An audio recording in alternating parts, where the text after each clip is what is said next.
Olá, boa noite a todas e todos que estão aqui para prestigiar o lançamento de Um Menino Imperador, do nosso jovem promissor escritor Matheus Gomes, Matheus Nascimento Gomes. Ali só está Matheus Gomes, mas Matheus Nascimento Gomes.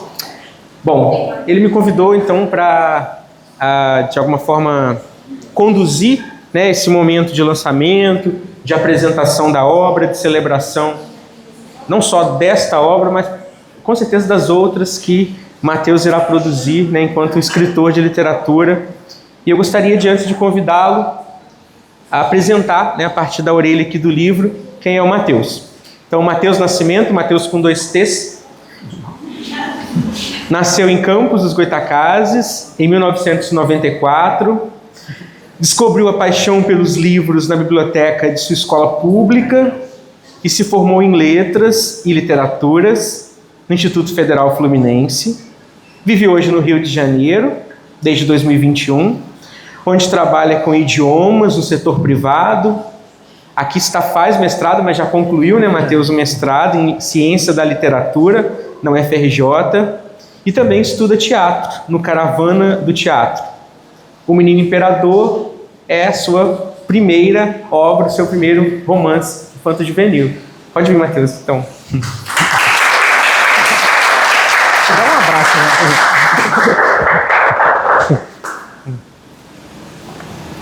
Boa noite a todas as pessoas aqui presentes.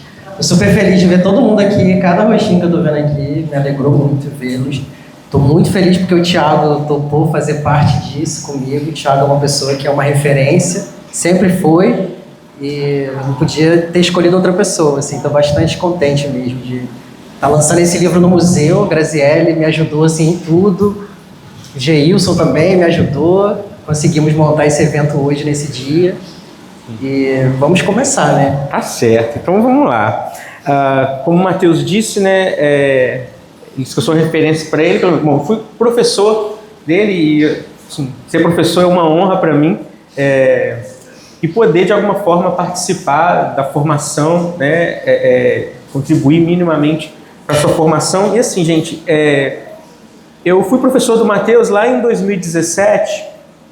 E nesta época, lá no curso de letras, né, licenciatura em letras no Fluminense, e nesta época, Matheus já estava produzindo, né, já estava escrevendo O Menino Imperador, já era uma obra que ele já estava. Depois eu gostaria que você falasse um pouco assim, em que momento você estava dessa obra, a produção. Então, assim, foi uma obra que foi gestada ao longo desses anos, né? E a gente começa então, Matheus, você comentando para nós aí como que você concebeu a obra, o processo todo de produção, que foi bastante longo, até a publicação dele. Esse livro está sendo publicado agora em 2025 por causa do bicentenário de nascimento do Dom Pedro, mas esse livro foi escrito já há muito tempo. A primeira vez que eu pensei nesse assunto foi em 2014, se eu não me engano. Eu tive a ideia em 2014 e comecei a escrever em 2016. Terminei a primeira versão em 2019 ou 2020 e fiquei aguardando, deixei lá na gaveta, e quando entrou esse ano eu pensei, agora esse livro tem que nascer, porque se não for agora não vai ser mais. E acabou que eu consegui publicar do jeito que eu queria, né? Acabou que aconteceu tudo como tinha sido planejado. Sim. E realmente, em 2017, quando eu entrei na faculdade do IF, né, no curso de letras, eu já estava escrevendo esse livro, mas por falta de experiência mesmo, eu não sabia se ia vingar, se ia dar certo, se eu ia conseguir concluir. E para mim é uma alegria muito grande concluir, conseguir publicar o livro, porque isso confirma para mim que eu consigo. Porque eu tive a ideia e ao longo de anos, né, eu fui trabalhando essa ideia e agora o livro nasceu. Então eu sei que dá para fazer. Sim. E é uma ideia bastante original. Eu penso que os livros historiográficos, os livros literários tendem a trazer um personagem histórico a partir do seu lugar de herói, assim, de personalidade, de adulto, né, resolvido e responsável, poderoso. E de alguma forma você inverte o imperador, sai da posição de adulto, você conta a história da infância dele. O que para mim é uma ideia bastante original, ficcionalizar a infância de um personagem histórico dentro de uma historiografia oficial, né, um herói da nação. Como é que foi essa ideia, assim, como que surgiu isso? Então, é curioso você falar disso, porque eu percebo agora, muito tempo depois, e depois de já ter me desvinculado, de certa forma, dessa elaboração ali, eu percebo que foi isso que aconteceu. Eu escrevi sobre a infância de um personagem, mas quando eu estava escrevendo, eu não sabia o que eu estava fazendo, né? Quando eu tive a ideia, eu não sabia por que eu queria escrever sobre aquilo, o que me levou a escrever. E hoje eu entendo que não era só sobre ele, eu estava escrevendo sobre mim também, né? E a sua pergunta foi... Então, foi sobre a ideia, que é uma ideia original, né? Eu imagino que tenha sido na escola, porque, pelo menos para mim, quando eu soube dessa história da abdicação e que Dom Pedro foi deixado ali para assumir esse posto de imperador na infância, foi algo muito curioso para mim. Fiquei pensando, gente, o que é isso? Como assim? Né? E aí eu queria saber como que você chegou, a partir desse fato histórico, né, que a gente costuma tomar conhecimento dele na escola, como que surgiu a ideia de ficcionalizar isso? Então, antes de estudar letras no IF, eu passei pelo curso de História da UF. Inclusive, é uma alegria ver a minha professora de História aqui do ensino médio, Ana Leiva. Tem vários professores queridos aqui. Tem a Nancy, bibliotecária da minha escola. Tem a Natália, também professora do IF. Tem várias pessoas presentes que fazem parte dessa trajetória, né? Fazem parte dessa minha história, porque quando na orelha do livro diz que eu me apaixonei pela literatura na biblioteca, a Nancy era a pessoa que estava lá na biblioteca, né? Onde eu li...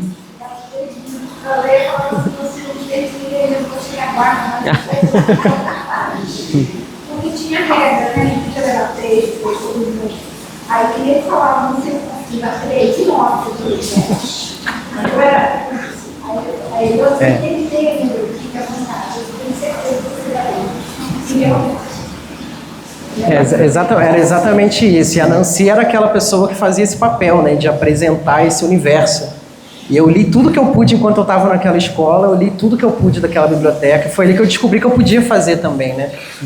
E eu lembro das aulas da Ana Leiva, as aulas de história, que foi onde eu descobri que eu me interessava por história. Eu fui parar na UF por causa disso, né? Porque eu me apaixonei pela história no ensino médio também. Mas o meu caminho era letras, então eu fui parar na letras, mas na UF eu descobri a história do Império. E aí quando eu comprei uma biografia, acho que do José Murilo de Carvalho, uma biografia do Dom Pedro II, tem um capítulo que fala, se eu não me engano, é o órfão da nação, alguma coisa assim. E ali eu me comovi com a história daquela criança.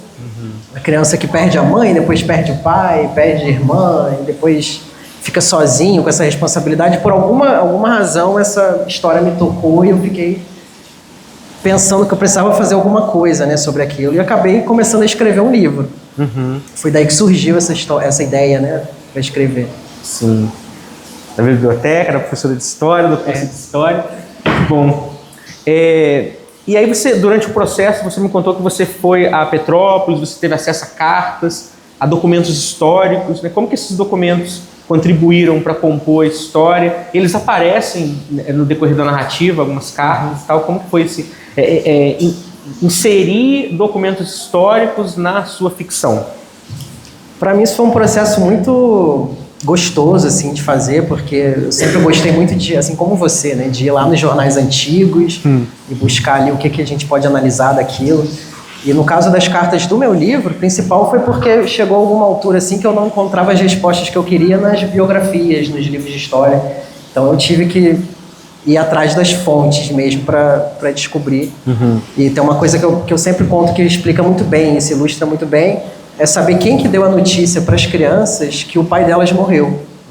Eu não sabia, isso não está em nenhum livro que eu tenha achado, nenhuma biografia que eu li até hoje esclarece quem deu a notícia para as crianças, porque chegou por meio de carta.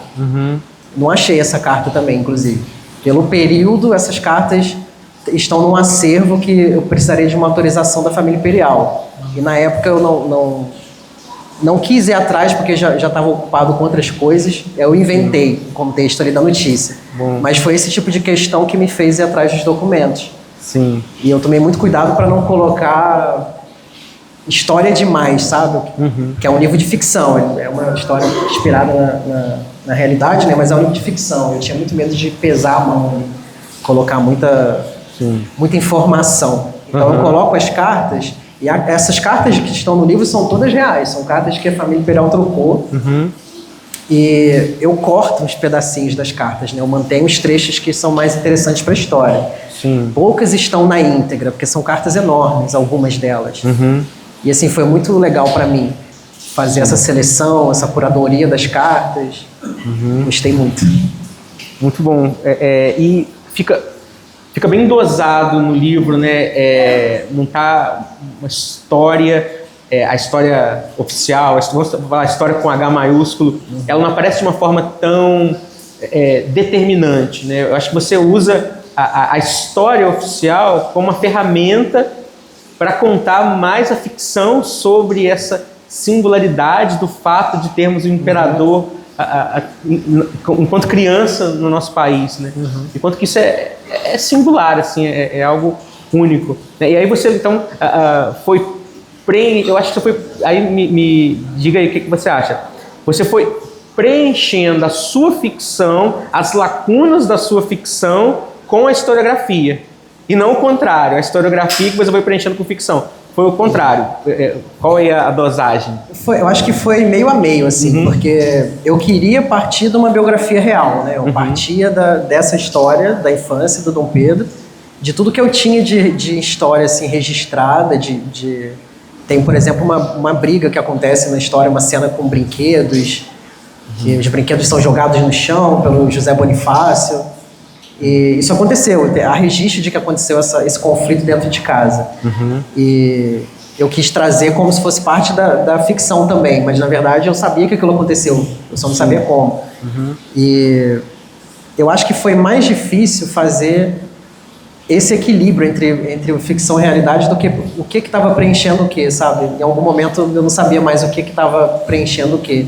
Sim. Porque às vezes eu queria, por exemplo, o que eu vou colocar nesse meio aqui que não tem nada?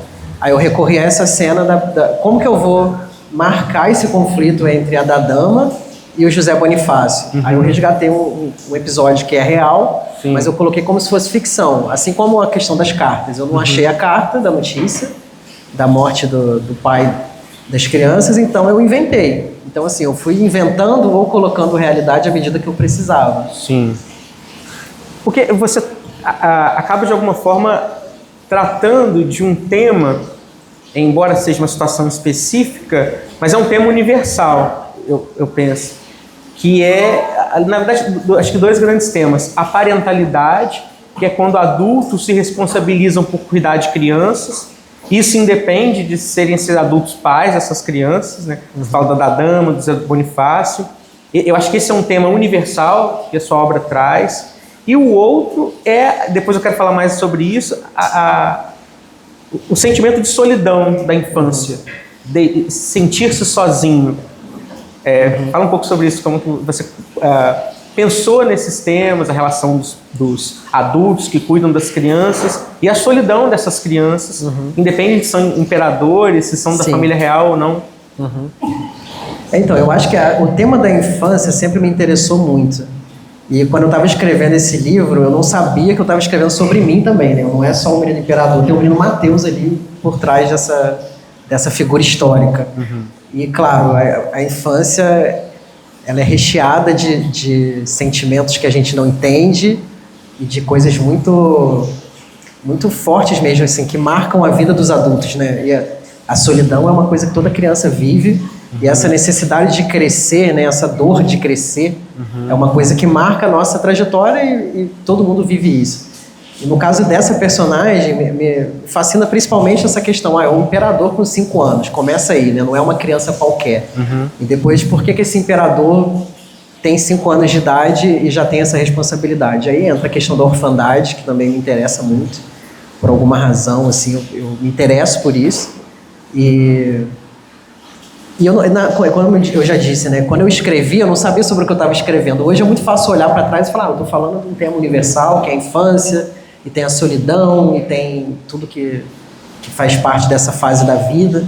Mas na época eu achei que eu estava escrevendo um livro sobre o Pedro II, assim, eu achava que era uma espécie de uma biografia, com um pouquinho de ficção ali para preencher o que eu não sabia, mas não era só sobre isso, né, eu estava escrevendo sobre muita coisa. Sim. Muita coisa além do que eu imaginava na época, né, e hoje, como eu já me desvinculei assim, um pouco dessa elaboração, eu consigo entender isso com clareza. Sim.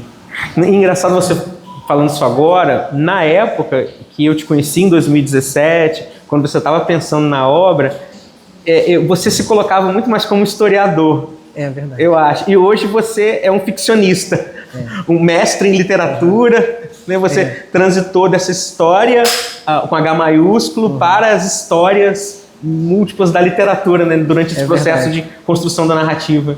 Né, é verdade, assim, porque esse livro ele acompanhou também a minha própria formação, assim, não só como uma pessoa que estudou letras, né? Eu não me considero professor porque eu não estou dando aula, então eu me considero professor, me considero muito mais escritor do que professor, mas realmente lá no início da graduação eu me identificava muito mais com a história do que com a literatura ou com as letras. E aí esse livro acompanhou tudo isso também, porque inclusive nesse aspecto, porque o que tinha de história antes era muito maior. E assim, à medida que o tempo foi passando, as revisões foram acontecendo, eu fui tirando esses elementos históricos e colocando muito mais literatura mesmo, assim, fabulação. Isso é um reflexo dessa minha transformação também. Sim.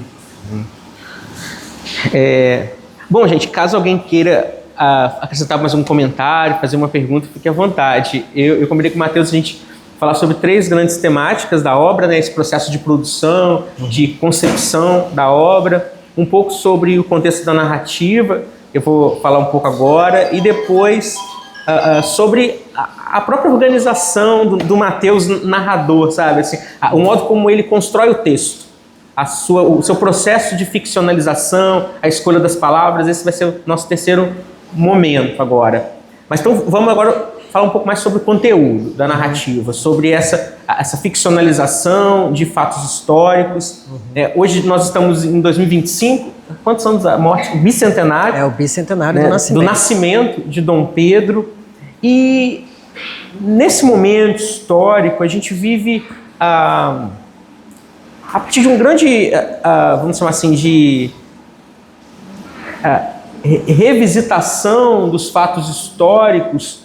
A gente tem feito um trabalho de descolonializar a história do Brasil, olhar a história do Brasil sobre outras perspectivas, né? E quando a gente vai olhar o século XIX, o Brasil, a construção da nossa identidade nacional, e como isso se traduz no discurso historiográfico, a gente tem uma história que foi privilegiando as narrativas das elites intelectuais, das elites políticas, no caso da monarquia, né? E hoje a história tem questionado esse discurso, né? E de alguma forma, quando você traz um livro que fala de um imperador, e conta a história de um imperador, eu queria que você comentasse um pouco sobre a recepção disso nesse momento em que a gente está olhando com um olhar um pouco mais crítico, questionador, sobre essa história dos heróis, dos imperadores. Agora ficou espinhoso. Mas assim, eu acho que publicar esse livro em 2025, para mim, tem muito mais a ver com o compromisso que eu fiz comigo de publicar esse livro.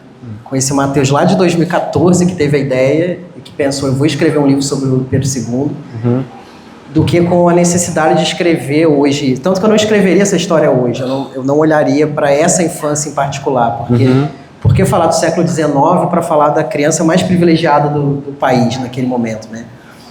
Mas eu tomei muito cuidado para, nessas revisões, e antes de publicar mesmo, né, antes de decidir que eu queria trazer essa história à tona, de tratar como legítimo tudo que tinha de contestação, de tratar como válido tudo que era contrário à monarquia. Porque esse livro ele não é não é um louvor à monarquia, ele não é um elogio ao Pedro imperador. Eu tento esclarecer isso, né, separar o imperador da criança que o Pedro de Alcântara foi. Mas isso não é suficiente também, porque vai ser sempre meio desconfortável justificar a publicação de um livro sobre o imperador no contexto de 2025. Só que ao mesmo tempo eu penso assim, isso é válido porque eu me propus a escrever e aquele Matheus lá de trás merece ver esse livro publicado em 2025. E ao mesmo tempo, o tema principal, assim, é essa questão da infância. E eu não estou falando só dele, né, como a gente conversou também antes, eu estou falando muito mais de mim do que dele. É como se eu usasse essa história, essa personagem como uma ferramenta para falar disso. E quanto à recepção, no geral, as pessoas têm gostado muito, assim, porque as pessoas embarcam nessa coisa da infância. É muito difícil separar. Sim. Eu tive um feedback que foi bem radical, assim, que foi crítico a essa ideia de escrever a respeito de um homem que era o imperador de um império que existia por causa do trabalho de pessoas escravizadas. Sim. Ele, assim, há muita coisa a ser dita sobre o imperador. E há muitos elogios, assim, numa data como hoje, há muita gente elogiando o Pedro II como um herói. Para mim não é um herói. Não é um herói, não é sobre ele que eu estou falando. É sobre essa criança, né? Então, assim, eu acho que é legal esclarecer isso, inclusive, eu sempre sinto essa necessidade de esclarecer. Pera, eu não estou falando do Pedro adulto, estou falando da criança. E eu acho relevante também a gente usar essa data para pensar o Brasil, porque o Pedro II foi a pessoa que por mais tempo governou esse país, foram 49 anos. Quem nunca teve tanto tempo à frente de um país assim aqui, né? Então, existe uma relevância para a gente olhar para trás, inclusive para pensar no que há de comum entre aquele tempo e o nosso tempo de hoje, né? Como, por exemplo, ele vira o imperador de 14 anos por causa do golpe da maioridade. E aí ele deixa de ser imperador por causa do golpe da república. E a gente está num momento histórico em que, pela primeira vez, generais estão sendo presos por tentativa de golpe. Então, assim, isso é também um pretexto para a gente pensar esse contexto atual. Eu não acho que esse livro está solto assim, no tempo. Não é um livro alienado do contexto em que ele está surgindo. Sim. E eu acho que ele é muito mais uma provocação para falar. Assim. Eu entendo totalmente as críticas sobre a relevância de escrever esse livro. Como eu disse, hoje eu não escreveria, não é uma coisa que me moveria a escrever. Mas já estava escrito, estava na gaveta e eu tentei ser muito respeitoso assim, nas minhas escolhas na revisão, para que, já que eu vou falar disso, não ficar só na infância desse menino, falar das outras infâncias que existiam, falar das violências que aconteciam, legitimar o que existia mesmo de violento, né? O terror da monarquia eram as rebeliões. E eu considero todas legítimas. Então o livro ele também tem esse aspecto, assim, mas não é um livro panfletário, não é um livro que traz essa questão política tão forte. Isso está tudo nas entrelinhas, porque é um livro que tenta partir da visão de mundo de uma criança, né? Então ele vai entendendo o mundo e a gente vai entendendo como ele pensa, o que ele acha do mundo à medida que a gente vai lendo, né? Não é o Mateus ali falando o tempo todo. É claro que eu estou ali também, mas é muito mais essa criança construindo esse entendimento de mundo. Eu acho que isso fica numa das primeiras cenas do livro, quando ele descobre que os pais foram para Portugal e ele decide, é uma cena, eu acho bastante comovente, né? A criança decide, eu vou atrás desses pais, e ele sai da Quinta da Boa Vista para ir até o porto, para poder encontrar os pais ali no navio. E aí ele se depara com uma realidade social que era muito diferente da que ele vivia dentro do palácio. Isso me fez lembrar a história de Buda, que era um imperador, e quando ele sai e se depara com uma realidade de pobreza, de vulnerabilidade, ele se comove a tal ponto de ter ali uma iluminação, né, no caso da história de Buda. Então eu acho que são infâncias de personalidades, e aí descontextualizando, do Pedro II no Brasil, mas de uma personalidade que tem ali o status de imperador, mas que vista por uma perspectiva da ingenuidade, da singularidade da infância. Isso independe de ser Dom Pedro II, né? Sim. Não, e aí que torna esse tema universal, né? Torna um livro que possibilita a gente pensar em temas universais, porque a infância é uma coisa que todo mundo vai se identificar. Esse desespero da criança que descobre que os pais foram embora, qualquer criança teria o mesmo ímpeto de correr atrás desse navio como se o porto fosse ali, né? Como se de São Cristóvão para o porto fosse uma corrida. Não era. Sim. E ele não tinha noção disso. E aí a gente fala da ingenuidade da criança de novo. E aí eu não estou falando só dele, aí eu estou falando de novo, eu estou falando de mim, eu estou falando da infância como um todo, né? E para mim esse livro ele está muito mais inserido nesse aspecto assim da infância do que dessa coisa política de falar dessa figura. A figura é um pretexto. Um pretexto, uma ferramenta. E o título, eu acho que já traz... você falou... Acho que você usou o termo ironia. Porque é irônico a gente pensar... Porque o imperador seria um homem adulto, um imperador romano, e a criança é um lugar destituído de poder, é o que não fala. E o adulto... Aí você traz o imperador, que seria esse lugar de voz, de autoridade, de poder, mas dentro de uma perspectiva de quem não fala, de quem não tem direito à voz. Então, eu acho que a sua história, ela tem essa ironia, né, em torno desse lugar de poder e como lidar com esse poder aos 5 anos de idade. Né? E me interessa também isso que você falou agora, porque essa criança de 5 anos foi a responsável por a gente manter a unidade daquele império, né, que se transformou nesse país que a gente tem hoje, com essas dimensões continentais. Assim, era a ideia desse imperador brasileiro, desse imperador por vir, né, que fez aquela movimentação política para manter aquela unidade. Então eu acho que também é interessante a gente falar disso, falar do Pedro II, não só por todas as contribuições que ele, enquanto imperador mesmo, enquanto líder, fez, mas também pela simbologia disso. Assim, você falou da criança ser o contrário do imperador. Tentaram adultizá-lo muito cedo. Inclusive nas próprias representações, né, colocar a barba, o quanto antes tivesse barba melhor. E aí a gente chega nesse paradoxo de ter o pai eternizado nas pinturas com cara de jovem e o filho com cara de velho e barba branca. Que quando a gente é criança e estuda isso na escola, tem essa dificuldade de entender quem é o pai e quem é o filho, né? E isso tem a ver com uma intenção política muito clara, que era transformar esse menino num homem. A gente vai chamar de imperador uma criança de 14 anos. E a gente vai casar essa criança com alguém de uma outra casa imperial importante, a gente vai botar barba nele e ele vai ser o imperador. E em nome dele a gente vai fazer guerras contra as rebeliões e a gente vai manter esse país. É tudo muito irônico e trágico ao mesmo tempo. Né? Muito trágico. Sim, irônico e trágico. Muito, muito bom. Você falou do irônico e trágico, eu até me perdi na pergunta que eu ia fazer, mas vou lembrar. Peraí. Era uma coisa gente, trágica é essa chuva hoje também, né? Vamos combinar. Irônico. Eu achei essa chuva irônica e trágica também. Sim. Eu ia falar... era da infância... Pode fazer, fica à vontade. Sim. Por favor. O livro trata a criança... Você quer o... Deixa que eu levo o meu, vai. Ok. Boa noite, sou Sebastião Guerra, Museu da Importação e Empresa Lagoa da Guerra. Eu sempre me interessei muito pelo imperador, Dom Pedro II. Aí, o livro trata do imperador criança, mas criança até quantos anos? Daí é uma pergunta para falar. E outra coisa, por que o José Bonifácio de Leonardo Silva deixou de ser tutor do nosso grande imperador, Dom Pedro II? E uma outra coisa também, o imperador Dom Pedro II nunca teve escravizados no Palácio Imperial.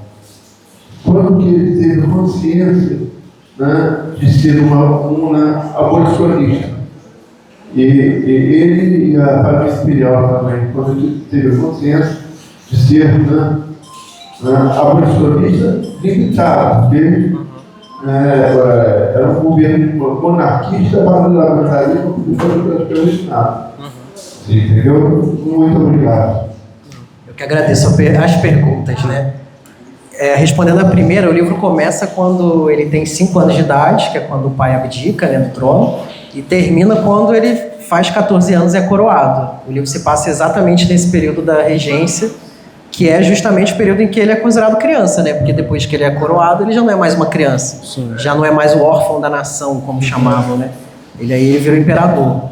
Então, o meu recorte foi justamente esse, o período da regência. A outra pergunta foi do José Bonifácio. O José Bonifácio, quando o Pedro I vai embora, ele deixa 3 pessoas responsáveis pelos filhos que ficaram no Brasil, né? O José Bonifácio, a Dona Mariana, que o Pedro chamou de Dadama a vida inteira, e o Rafael, que era uma pessoa ex-escravizada que lutou com o Pedro I na Guerra da Cisplatina e virou amigo dele. Eles tinham relações muito próximas, tanto que esse Rafael vivia no palácio E aí isso faz a gente pensar também nessa questão de confrontar aquele sistema, porque a própria ideia do imperador abrigar um homem negro, ex-escravizado, no palácio com ele, como um amigo, e quando ele vai embora ele deixa essa pessoa como responsável pelos filhos, uma das 3 pessoas, isso já causa também um estranhamento, assim, como que essa família lida com isso, afinal?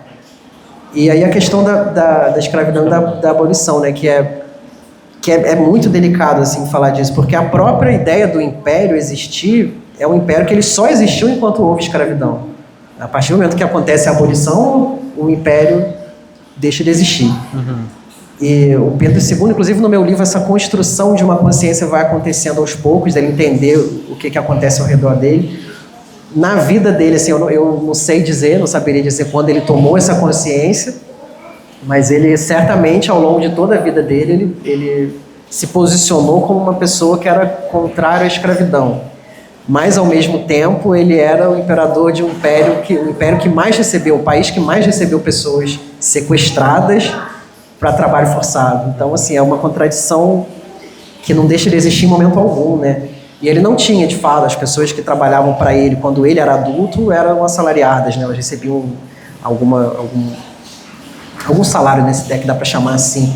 Mas isso é muito pouco também, né? E aí, ao mesmo tempo, a gente pensar nesse imperador, a gente esperar que ele fizesse diferente, é meio até anacrônico, né? Porque ele não era um revolucionário, então ele não iria romper com o que ele herdou da família dele para fazer uma revolução. Não era o perfil dele.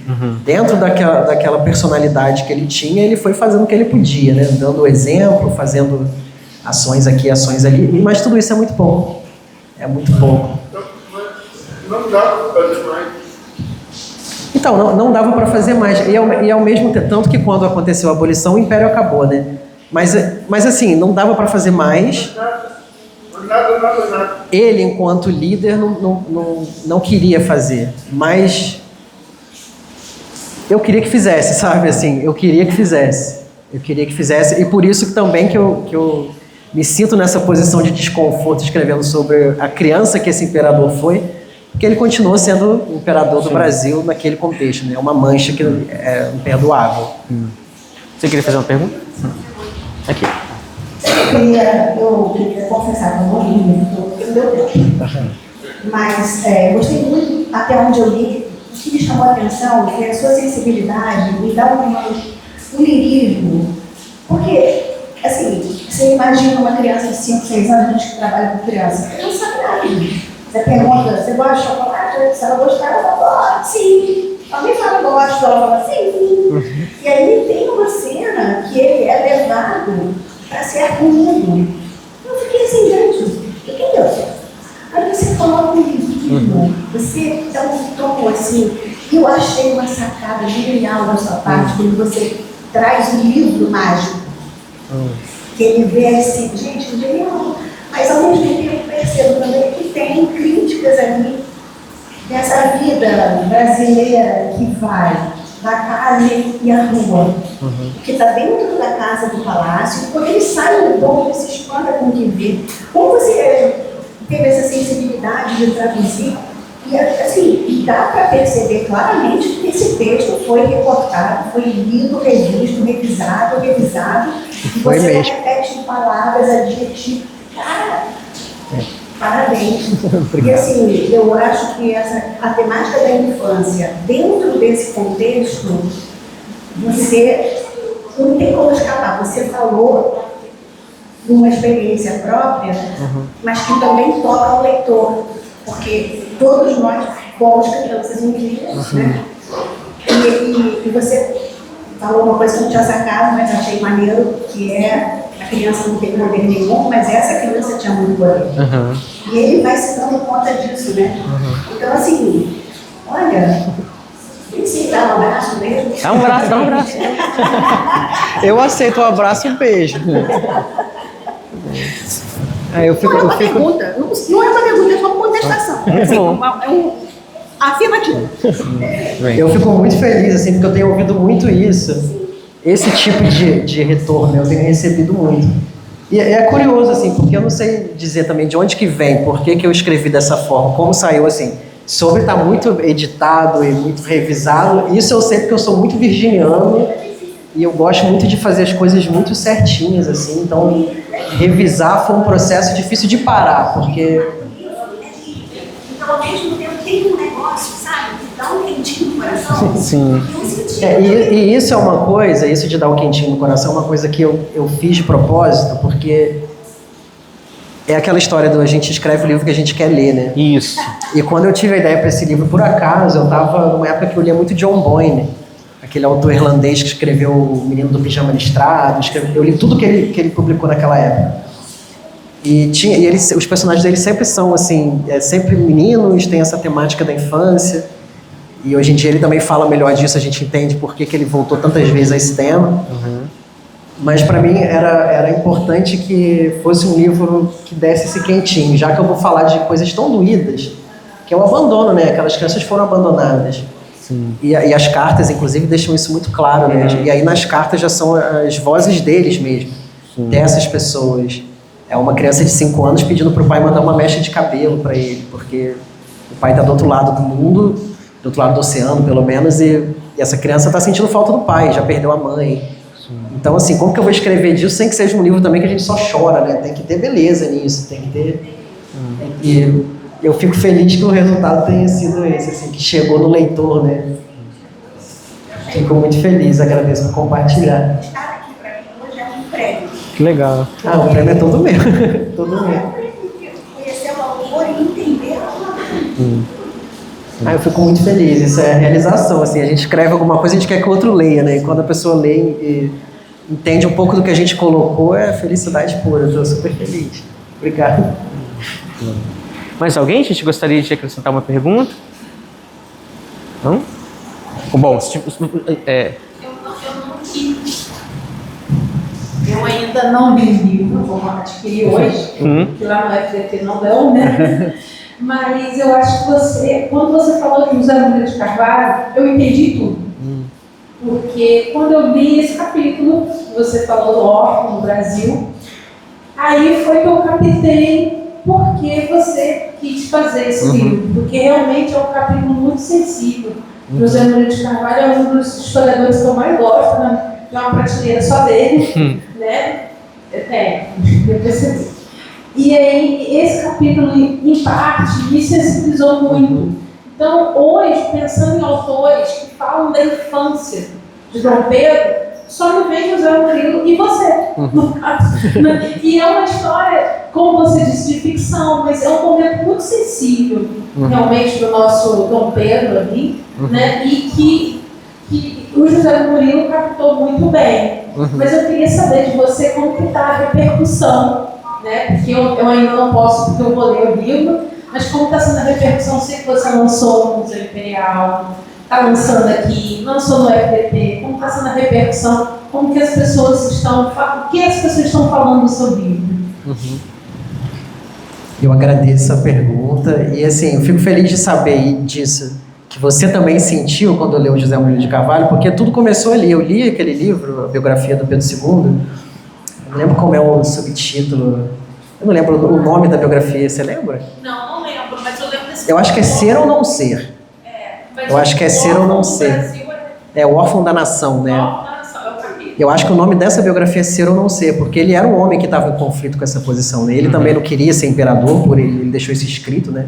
Que por ele teria sido um professor universitário ou teria sido um presidente da república. Ele não queria ser imperador, mas ele nasceu com essa responsabilidade e estudou, foi preparado, e o meu livro deixa isso muito claro, né? Quando eu trato da rotina de estudos que ele tinha, aquilo ali também é real, aquilo ali, existe documento que mostra que de, sei lá, 7 horas da manhã até 10 da noite, aquela criança estava estudando, lendo, praticando esportes de imperador, estudando música e coisas assim. E aí tem essa coisa, porque é um livro que é muito inspirado na história, né? Então eu realmente pesquisei muito, eu só me senti seguro, e aí de novo falando da questão da revisão, da edição, eu li por 2 anos, antes de começar a escrever, entre 14 e 16, eu só li, porque eu não me sentia pronto para escrever. E eu falei disso no meu lançamento do Rio, né? Que eu só consegui destravar isso e começar a escrever quando eu passei umas férias de fim de ano em Santa Clara, aqui em São Francisco de Itabapoana, e tinha uma criança ali que passou uns dias com a gente, umas semanas.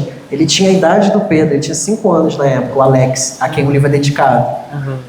E ouvir aquela criança falar me sensibilizou de uma forma assim que eu entendi. Pera, é essa que é a voz. Isso é uma criança de 5 anos. Aquela criança me chamando Teteu o dia inteiro. Aí eu fiquei pensando nessa criança que foi o Pedro II, né? Mas de novo, né? É como se fosse só um pretexto falar dessa figura, porque eu tô falando de todas as crianças que eu conheço, eu tô falando de mim, eu tô falando dos adultos que eu conheço que foram crianças, e que eu ouço as histórias dos adultos, e daquelas crianças, eu fico sempre assim pensando, onde estava alguém ali, olhando para essa criança quando ela estava se sentindo sozinha. E meio que a escrita desse livro é isso, né? Uma tentativa de olhar para essa criança e para aquelas crianças, que as irmãs dele também viveram essa experiência com ele. Elas são apagadas totalmente da história, assim. Totalmente. Até porque não tinha essa noção de infância, né? Que era mesmo adulto, né? Infância só tinha para elite, realmente. Né?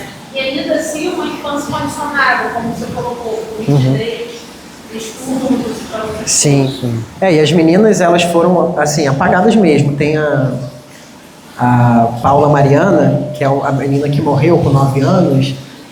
Tem uma biografia que a Lilia Moritz Schwartz escreveu, Barbas do Imperador, que ela fala ali das crianças, claro, mas tem uma adaptação que fizeram para quadrinhos, da Companhia das Letras também, esse quadrinho. Eles apagaram a Paula Mariana.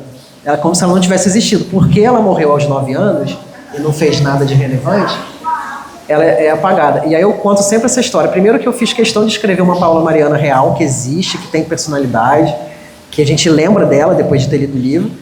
E aí eu gosto de ressaltar que se não fosse a Paula Mariana, talvez o que a gente hoje conhece como Petrópolis não existiria como cidade imperial, né?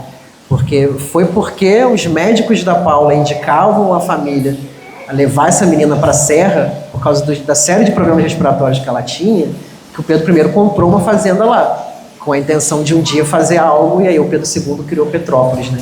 O legado que essa menina deixou foi só esse. E ela ainda assim é apagada, como se ela não tivesse existido. Então eu também fiz questão de colocar isso no livro. Mas aí sobre a repercussão tem sido assim, eu tenho ouvido muitos retornos que me deixam feliz, assim, de saber que o livro está chegando às pessoas e significando alguma coisa para além de mim, né? Significa alguma coisa para além de mim. Mas eu já recebi um feedback também, um retorno, assim, como eu disse no começo, né? Bem radical, assim, que me fez pensar muito. E aí o livro já está publicado, já está circulando. E eu acho que, como você também me falou, né? É importante a gente colocar para debate mesmo, a gente discutir isso. O que eu ouvi, né? Dentre as muitas coisas que eu ouvi é sobre isso, sobre a relevância. Por que escrever sobre esse imperador? Por que escrever sobre esse homem que era líder de um país que se sustentava com o trabalho de pessoas escravizadas? Então, assim, isso é um retorno também que é importante. Eu acho assim, não vou dizer que é prazeroso, porque é desconfortável, né? Ouvir uma crítica desconfortável, mas para mim eu coloco no mesmo lugar de valor porque me faz pensar muito sobre isso. Crítica está numa situação muito confortável, porque apontar o furo do outro é muito fácil. Então, a provocação, eu acho que vale como reflexão para você se munir de argumentos. Por que não escrever sobre essa história? A história está quieta, é escrito, é porque é escrito, gente. É por isso. Se tivesse mal escrito, ninguém comentava. O impacto que está dando. Verdade. Está bem escrito, está bem utilizado. Assim, até onde eu li, cara, está bem alinhavado. Então, o leitor fica. E o escritor fica todo feliz, né, ouvindo isso. O peso maior que você deve receber por ser o personagem que você escolheu, né? O personagem histórico que hoje está sendo desconstruído, né? Eu acho que o peso maior talvez que venha, né? Seja nesse sentido. Entretanto, eu acho assim que falar dessa figura é muito importantíssimo, porque hoje a gente tem outras releituras. A gente tem outras releituras, a gente pode repensar e escrever outras narrativas, né, que não são aquelas tradicionais passadas. Então eu acho que é mais importante ainda escrever sobre esse personagem, falar sobre ele, né, para a gente criar outras narrativas, não continuar com aquelas narrativas tradicionais. Exatamente, e falar da figura da criança, que foi o Pedro II, é convidar a gente a pensar de outras formas. Né? Mas assim, eu gosto de ouvir as críticas, eu gosto, até porque eu também faço muitas críticas, eu questiono tudo, sempre fui questionador e muito crítico com as coisas. Eu acho que tem que ser, se a gente não for, a gente tá passando pela vida sem se comprometer com ela, né, com o que acontece ao nosso redor.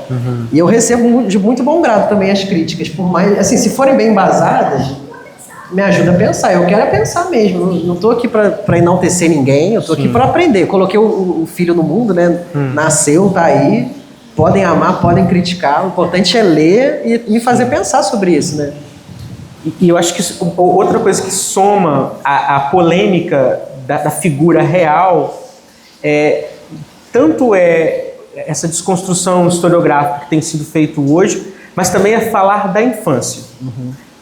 No século XIX, se pegar um monitor campista, em 1800 e alguma coisa, 1888, 87, você encontrava, antes da abolição, você encontrava um anúncio assim: precisa-se de um moleque para brincar com uma criança. Então, quem é criança, né? Quem é criança? Quem é o moleque? O moleque é a criança negra escravizada, que está lá no Machado de Assis também. E a criança é a criança branca da elite.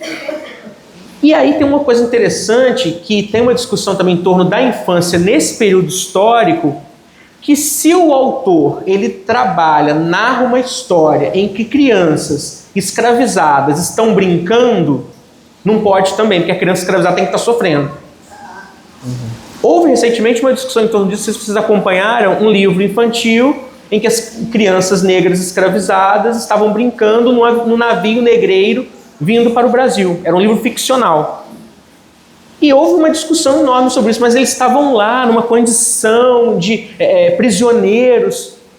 Porque a infância, independente do lugar social, da questão étnica, da questão de gênero, de qualquer recorte, você tem esse espaço lúdico de brincadeira que você traz no livro. Eu acho que um ponto interessante é você pensar que, independente do lugar, seja o lugar do imperador, como você fala, a criança mais privilegiada do Brasil, o brincar, a infância, esse olhar inocente, sensível, lírico, como ela falou, você traz isso no seu livro, né? E com esse recorte desse personagem singular da história do Brasil. Isso que você falou me lembrou um trecho quando eles vão à Igreja da Glória em algum momento e eles veem as outras crianças brincarem e eles não podem brincar porque eles são as crianças imperiais, eles não podem ficar correndo ali. E aí esse é um capítulo que eu falo muito da liberdade, assim, que aí eles veem os pássaros voando e tem essa reflexão sobre a liberdade, né? Eles não têm liberdade também. Só que assim, e aí é muito importante ressaltar isso, porque são infâncias totalmente diferentes. Algumas são infâncias, chamadas de infância, outras nem isso. Sim. Então, assim, é claro que existe essa coisa lúdica em qualquer criança. Eu também acho que qualquer criança, em qualquer lugar do mundo, e eu falo isso também no livro, né? De qualquer época, ela só quer brincar. E isso é verdade, mas assim, a maioria das crianças no Brasil, naquele contexto, estava sob situação de cativeiro, de trabalho forçado, então não é a mesma coisa. A gente tem que esclarecer isso. É verdade, sim, que o Pedro II, quando ele era criança, ele não podia brincar, ele não tinha liberdade, ele estava trabalhando, porque aquele monte de estudo era uma preparação para o trabalho que viria, né? Ele estava trabalhando, mas não era o trabalho, ele não era chicoteado, ele não sofria violência física. Então, assim, a gente tem que criticar também. Aí, falando dessa polêmica, tem que falar, porque no fim das contas, é a gente mover esse debate para pensar sobre isso, porque não é tão diferente do que era antigamente. Muitas pessoas, inclusive em campos, ainda acontece de muitas crianças serem babás de criança. Sim. Isso ainda é uma coisa comum no trabalho nessa cidade, uma coisa extremamente naturalizada. Então, quem é criança? Por isso que eu acho que esse livro ele tem um lugar no mundo também, assim, justamente levantar esse debate: quem é criança, quem pode ter infância. Então, eu acho que tá tudo bem, pode criticar, critiquem, mas eu também não estou falando besteira, não. Sim. Bom, agora eu vou fechar esse debate sobre a infância de Dom Pedro. Uma curiosidade que eu tenho porque ele se torna um adulto muito intelectualizado, estudioso, curioso, viaja para conhecer o telefone, ele se interessa por astronomia. E eu percebo que quando você tem uma infância um pouco ambivalente, de sofrimento, mas também de espaço de criação, você se torna um adulto curioso.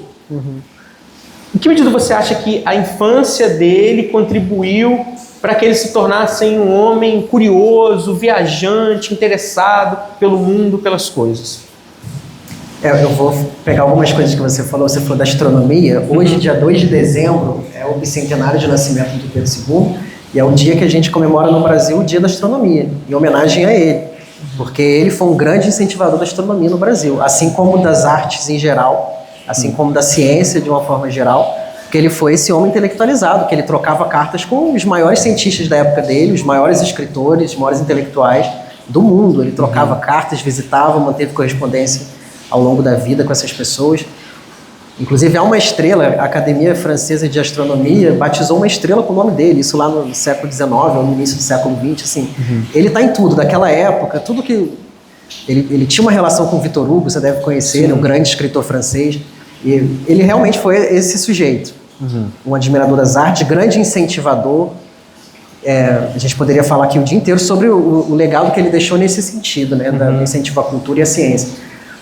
Mas aí eu volto para o que você falou da questão do livro mágico, e aí falando de novo dessa infância quando há o sofrimento, e aí eu me coloco de novo também na história, porque essa coisa do livro ser esse portal é uma coisa que na minha vida foi, e sempre tem sido desde então, né? Desde que eu descobri a literatura com esse poder de teletransportar a gente para outro mundo, né? Ela sempre tem sido assim, foi e tem sido esse lugar para mim.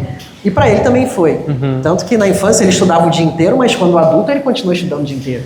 Ele falava diversas línguas, ele lia de tudo, ele se interessava por tudo, temas dos mais diversos, assim. E eu acho que isso tem a ver com esse momento da vida em que tudo que ele tinha era isso, ele só podia estudar, ele só tinha os livros. Em algum momento, quando José Bonifácio deixa de ser o tutor, José Bonifácio foi preso. Ele foi preso porque em algum momento, ele ficou associado aos caramurus, que eram as pessoas que estavam querendo trazer o Pedro I de volta. E os irmãos dele eram caramurus declarados, e ele acabou sendo envolvido naquilo, e foi preso por isso, e por isso que ele deixou de ser o tutor. Mas aí quando entra o Itanhaém, que vira o novo tutor, ele cria uma rotina tão rígida para aquela criança, que ele só pode brincar com as irmãs por 1 hora no dia. Então, assim, tudo que ele tem são os livros. Se ele não encontrasse algum refúgio para as angústias, para as dores dele, nos livros e nos estudos, não sei como ele teria sobrevivido, assim. Sim. Porque era um isolamento, assim, aquela criança cercada de adultos. E quando o Itanhaém entrou, ele proibiu que os criados da casa se dirigissem a essa criança. Só podiam responder caso a criança falasse com elas. Eu imagino que era diferente, porque certamente as pessoas mais próximas daquele convívio tinham uma relação de afeto com essa criança, eu imagino. Então, assim, ele fica cada dia mais isolado de todos e de tudo. Só restam os livros. Então, assim, eu acho que essa intelectualidade, essa curiosidade também foram se construindo nesse momento da vida dele, que é um momento em que o meu livro se passa, né, que está aí muito bem registrado, ou imaginado, né? Sim. Gente, essa é a minha mãe. Eu sou a Mateus. Eu queria agradecer a Deus por esse privilégio, agradecer também a todos que estão aqui, mas eu não poderia deixar de também, eu acho que como gerar um filho, como diz Mateus, que foi a história que ele acho que hoje ele não escreveria uma história dessa, exaltando alguém que teve o privilégio que esse menino teve. Pelo que eu conheço hoje, Mateus, né, que é uma pessoa muito humilde, é uma pessoa que valoriza muito a infância, é apaixonada pelos sobrinhos, pelo sobrinho, por todas as crianças. Eu tenho, principalmente pelos pobres, pelos sem-tetos, eu tenho certeza que ele hoje escreveria um livro diferente. Sim. Eu tenho certeza disso. Eu acho que quando ele escreveu esse livro, eu acho que agora que sentado me passou pela cabeça. Mateus nunca me teve, nem nunca teve o pai, em parte. Sempre fomos bons pais, presentes, mas ao mesmo tempo ausentes, porque viajávamos muito e trabalhávamos muito. E eu descobri agora aqui sentado, que ele escreveu esse livro, essa história, ele se colocou no lugar desse menino, e ele só queria um punhado no meu cabelo, porque eu tive que levar ele ao porque ele não queria nunca me largar. E eu não tive tempo com meus filhos, porque eu morava aqui e ele trabalhava no Rio. E eu acho que hoje ele não escreveria uma história dessa, porque esse menino não identifica com o Mateus. Mas também queria agradecer, porque deve ser muito lindo, deve ser muito gratificante eu chegar e levar os convites que eu levei para os professores dele essa semana, e 2 professores, uma professora e um professor, me abraçaram chorando, e uma diretora de uma escola, me abraçaram chorando e falaram assim: eu não acredito que eu tenho notícia desse menino, que eu estava falando nele nessa semana, como exemplo, e nunca mais soube deles, e agora você me traz. Eu abri a capa do livro e falei: você conhece esse rapaz aqui? Ela falou: não acredito, é o Mateus. Eu falei: essa semana, dando exemplo para as crianças na escola, na sala de aula, que eles não querem nada. E uma delas, que está aqui presente, ela me abraçou e chorou. Ela disse: eu não acredito, eu não posso acreditar. Então isso é muito gratificante. São essas 2 observações que eu vejo aqui. Do Mateus, esse livro não é a história que o Mateus escreveria daqui para frente, porque ele se identifica muito com a nossa realidade, o nosso chão. A criança que é pegada como moleque, como ele disse, para ser, vamos ali para brincar com meu filho, e chega lá, põe um prato de comida, uma roupa velha, e leva pela mão, e a gente vê 7 crianças indo embora, e os irmãos chorando e se amam, e nunca mais voltam a morar junto. E isso não vai sair do coração dele nunca. Ele não escreveria uma história dessa se fosse outro livro hoje, porque ele sabe a realidade da família dele. Então ele se identificou, porque ele só queria um punhado do meu cabelo. E ele ali foi, quando ele começou a escrever esse livro, ele estava vivendo essa realidade. E quero agradecer imensamente, né, essa professora querida que chorou, e ficou encantada. 2 deles que não estão aqui, uma diretora, uma que já não estava na escola, que eu fiquei muito triste, mas conseguiram localizar e ela está aqui. Eu quero agradecer ela imensamente, que ela conseguiu, já aposentada, graças a Deus, mas deve ser um privilégio você poder formar um moleque e você chegar aqui e olhar para ele assim, e dizer assim: caramba, tirei ele daquela escolinha ali de travessão, tirei ele ali daquela escola onde a molecada só sabe, né, só quer, não tem incentivo, só quer jogar bolinha de papel. E ele conseguiu, você conseguiu, Mateus, você chegou aqui. Você não tem nada a ver com esse menino aí rico, esse menino, mas você tem a ver com o coração do menino. Tá? Você só tem dele ao coração e os sentimentos que você queria. E eu quero dizer que eu e minha família, sua família, você sabe que temos muito orgulho, a gente ama demais você. E você é um Mateus com 2T, um virginiano chato pra caramba, entendeu? Exigente, correto, honesto, trabalhador, corre atrás e come livro. E merece estar aqui. Dê uma salva de palmas para ele. Essa salva de palmas é para minha mãe. É só para ela. Muito bom. Muito bom, Mateus. Vamos falar agora do narrador Mateus. Porque o livro é narrado em terceira pessoa, né? Ele conta essa história da família imperial, do Dom Pedro. E eu queria ler um trecho, porque você já trouxe, né, esse comentário sobre a qualidade, né, do texto, da narrativa, e eu acho que você é muito generoso com o leitor, à medida que você traz detalhes na medida, assim, como um Flaubert, assim, você consegue, por pequenas minúcias, nos levar àquele ambiente, àquelas situações. Então, eu vou ler na página 12.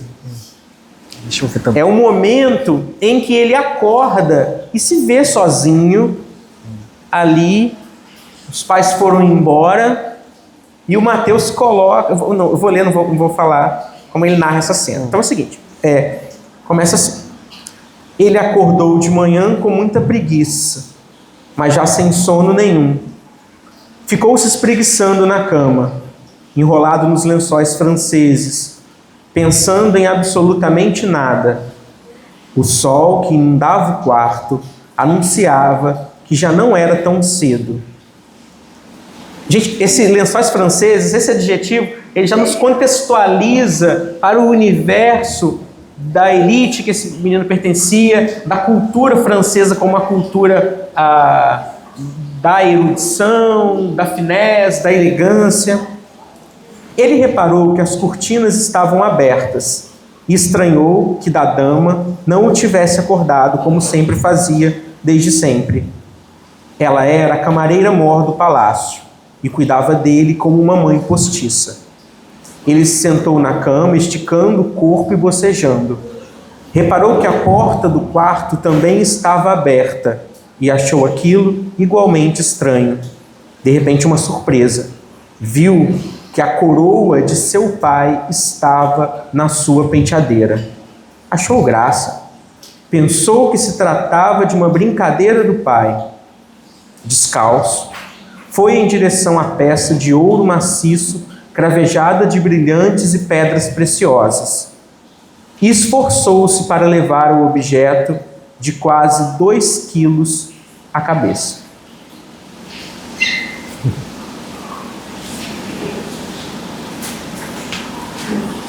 Gente, é bonito de acompanhar. Antes dessa cena, ele sonha que ele está brincando com o pai, andando de cavalo, e aqui ele imagina que ele está acordando e é uma brincadeira do pai, que a coroa está ali. Esse pensamento infantil, mágico, é uma brincadeira do pai, mas não é. O que ele vai viver daqui para frente, as agruras, as dificuldades. Então, esses 2 parágrafos, a gente tem aqui uma mostra do narrador que você construiu para essa obra, que eu acho que é um narrador generoso, que nos leva com muita tranquilidade para a história, com detalhes colocados na medida certa. Ele é um livro com capítulos curtos. Eu, como leitor, eu adoro livros com capítulos curtos, que a hora que você para, levanta, toma um café, dá uma respirada. Então são capítulos curtos, com uma narrativa muito bem amarrada, simples, com palavras bem escolhidas e muito bem organizado. Me conta um pouco desse narrador e depois o que esse narrador vai contar futuramente depois dessa história. Aí eu fico até assim, sem palavras, vendo o Thiago lendo meu texto, assim, é real, o livro está publicado e o Thiago Eugênio gostou do meu livro. Eu fico assim, lisonjeado demais. Esse parágrafo, esse capítulo, né? Essa cena da descoberta foi uma cena escrita e reescrita e apagada, jogada fora, escrita de novo, revisada, até ficar dessa forma. E para mim tem muito isso de escrever o que eu gostaria de ler, né? Então, para mim, eu queria os capítulos curtos, eu queria uma linguagem que fosse bonita, mas que também não fosse muito cheia de coisas, sabe? Uhum. E eu gosto de como ficou essa cena. E olhando assim, eu fico pensando, gente, será que eu teria capacidade de escrever isso hoje? Eu não sei. Até porque o que eu estou escrevendo hoje em dia assim, é muito diferente disso, é muito diferente. Então, eu leio isso, quando eu pego o trecho para ler, assim, eu escrevi isso mesmo? Como é que eu escrevi isso? Eu não sei se eu escreveria. Se eu pegasse para escrever isso, eu não sei se eu escreveria. Não faço ideia do que sairia. Eu nem sei primeiro que eu não sei se eu escreveria, se eu tentaria escrever. Agora, por que eu dediquei tanto trabalho para escrever, para contar essa história? Assim, é uma coisa que eu ainda não sei também. E é uma felicidade mesmo saber que eu encontrei uma forma, porque é esse trabalho de esculpir, né? A gente vai trabalhando aquele texto, trabalhando, tanto que foram anos, né? Eu levei anos escrevendo essa história. E é uma felicidade muito grande concluir. Uhum. E no final do livro eu sinto que eu perdi o fôlego, assim. Fui perdendo o fôlego com essa história e no fim eu encerrei porque eu tinha que encerrar. Tava na hora, senão eu ia ficar revisando isso eternamente. Ainda bem que eu tinha uma data como bicentenário, tem que sair agora, senão... Sim. Porque se eu não publicasse agora, eu não ia publicar mais. E aí, sobre o que eu venho por aí, né, vem coisas completamente diferentes disso, assim, não tem nada a ver com o que eu leio hoje, com o que eu escrevo hoje, com o que me interessa, assim, sabe? Mas aí eu não vou dar spoiler nenhum do que vem pela frente. Não.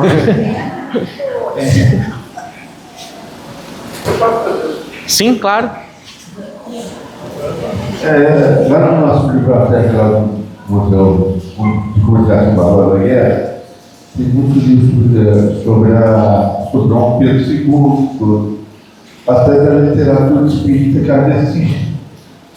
Né? E tem uma parte da literatura espírita kardecista, do livro Brasil, Coração do Mundo, Papo da Evangelho, né? E que fala que o Dom Pedro II seria o espírito muito benevolente, espírito de luz, enviado pelo próprio Jesus Cristo, nosso mestre amado, para nascer na casa imperial, filho de Dom Pedro I, para dirigir o nosso país até a maioridade do nosso país, que terminaria, já estava programado para terminar com a abolição e depois logo na República. Assim. Aí a minha pergunta seria, dentro do Dom Pedro criança, você já nas pesquisas e tudo, viu alguma coisa parecida nesse sentido do enviado de nosso Senhor Jesus Cristo? Assim? Porque no campo da moral, da ética, ele é simplesmente perfeito. Essa parte da economia, de não aceitar até a pensão que a República ofereceu para ele negou. Ele só vai casar com o velho filho dele, por causa das economias, e outra arte primeira vontade. Muito obrigado. Bom, eu não tenho conhecimento nenhum sobre essa ligação da história do Pedro II com o espiritismo e eu não saberia responder melhor sobre isso. Muito bem. Bom, você vê Brasil, Coração do Mundo, Papo do Evangelho. Está lá nesse livro. Mas muito interessante essa parte da moral, comparar a moral de Dom Pedro II a ser enviado pelo próprio Jesus Cristo. Tá certo. Obrigado. Sim. Bom, sim, pode ficar claro. A gente também comprou o livro agora e eu não tive a oportunidade, mas eu fiquei curioso. Dentro da sua revisão histórica, você conseguiu ter informação suficiente para traçar a personalidade dele nesse período? Ou a minha pergunta é a seguinte: a personalidade dele na sua história é mais histórica ou mais ficcional? Isso é uma boa pergunta. Eu parti muito do que eu conheço de crianças reais. Como uma criança real vai lidar com isso? Os pais estão no porto, a criança vai sair correndo até o porto. Não é que ele tivesse uma personalidade impulsiva. Eu só imaginei como uma criança reagiria àquilo. Mas há várias cenas que estão registradas assim por historiadores que mergulharam muito a fundo, como, por exemplo, tem um momento que eu até trouxe isso para o livro também, que ele quer brincar com as irmãs, nessa época em que ele só brincava uma horinha com elas, e a Francisca vira as costas para ele. E ele dá um soco no meio das costas da irmã. Isso é coisa de irmão, criança faz isso, né? E para mim, como isso já tinha a ver com o contexto do luto pela morte do pai e uma insatisfação com aquela rotina, eu associei uma coisa a outra. Isso é a criança em luto, isso é a criança que está presa numa rotina que ela não quer. Também não sou eu dizendo, ele tem um espírito violento. Também não era sempre uma... Acho que então, respondendo sua pergunta, eu acho que é muito mais imaginação minha, assim. Às vezes até tenho uma história para me basear, mas Eu acho que foi mais imaginação minha mesmo.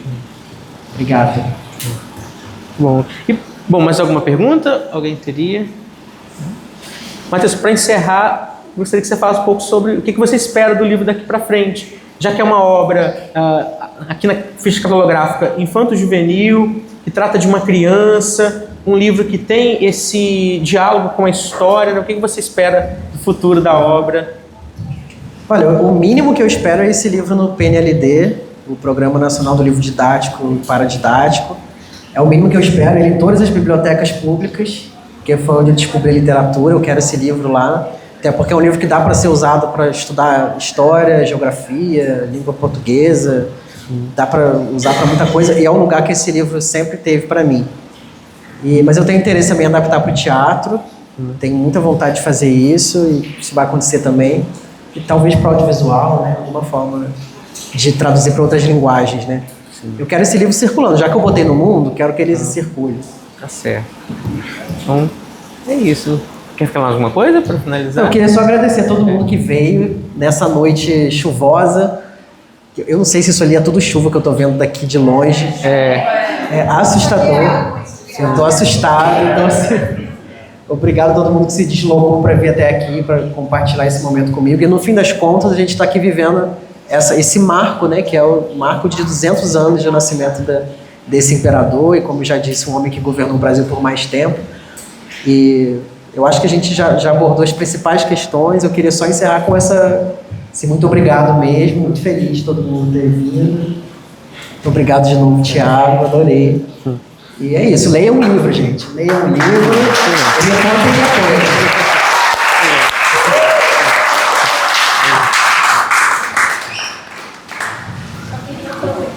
Ele é a exposição, Obrigada. né? Agradecer ao Matheus por ter aceitado o convite, ter vindo aqui no dia 2 de dezembro, uma data muito significativa, e aproveitar o convite, aproveitar o momento, né?